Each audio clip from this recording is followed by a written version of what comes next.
Dragon2Dragon. Once upon a time in the world of green dragons, a blue dragon was born. At first, the dragon's parents were upset that their baby was blue, not green like all the other dragons, but they were happy that their baby dragon was healthy. They named their new baby dragon Bleu. During the first 12 months of every dragon's life, they breathe regular air. So except for Blue's color, this young dragon was like all the other growing dragons. But on the 13th month, dragons start to breathe fire.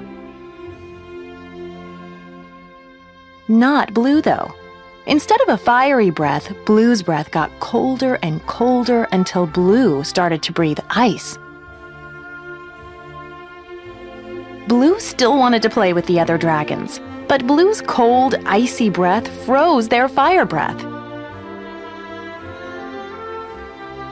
The green dragons would all run away from Blue so they could catch their fire breath.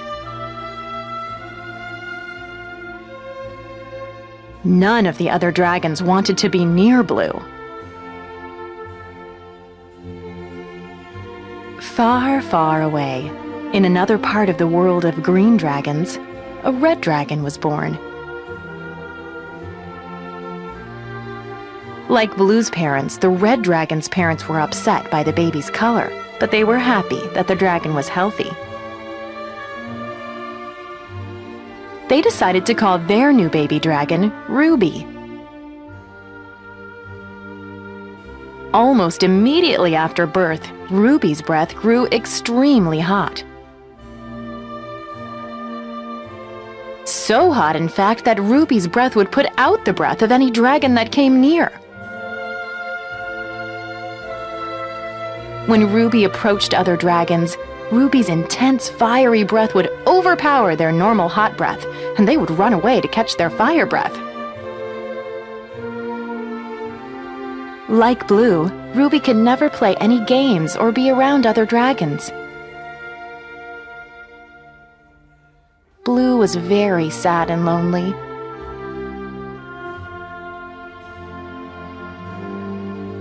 Blue had no companions or friends.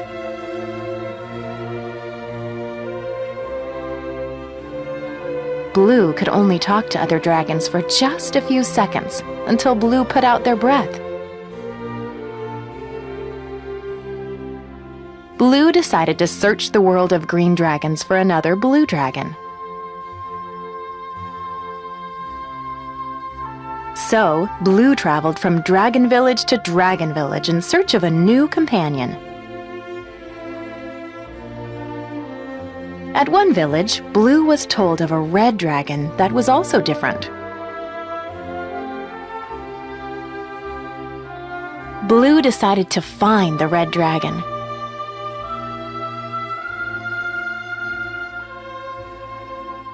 Ruby was also sad and lonely.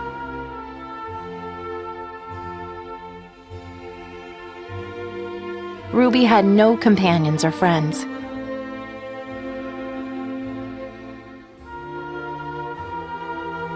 Ruby could only talk to other dragons for just a few seconds until Ruby put out their breath.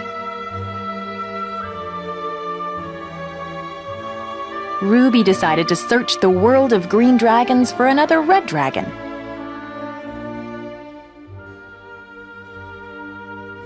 Ruby traveled from Dragon Village to Dragon Village in search of a new companion.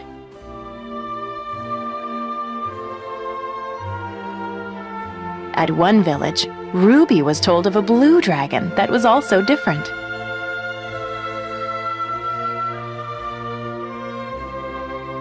Ruby decided to find the blue dragon.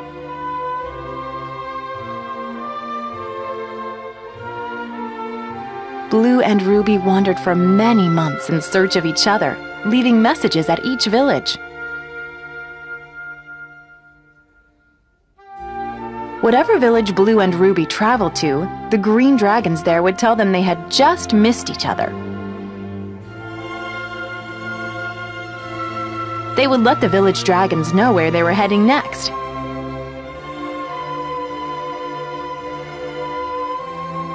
They used these clues, and finally they found each other.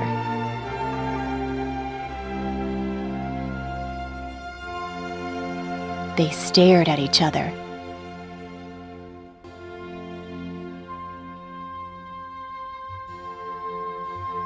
Bleu breathed frozen ice at Ruby to see if Ruby's flames would go out.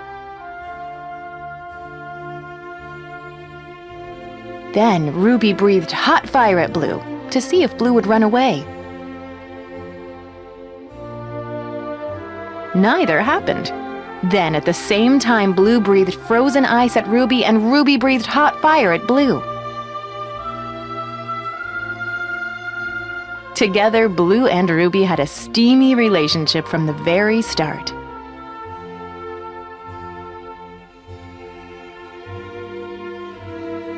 Dragon2Dragon was produced by the Standish Group International.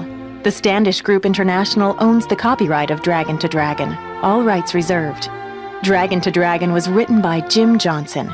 Jennifer Drake Ford narrated Dragon2Dragon. Michael Johnson created the illustrations. Story edited by Colleen Fry and Jim Creer.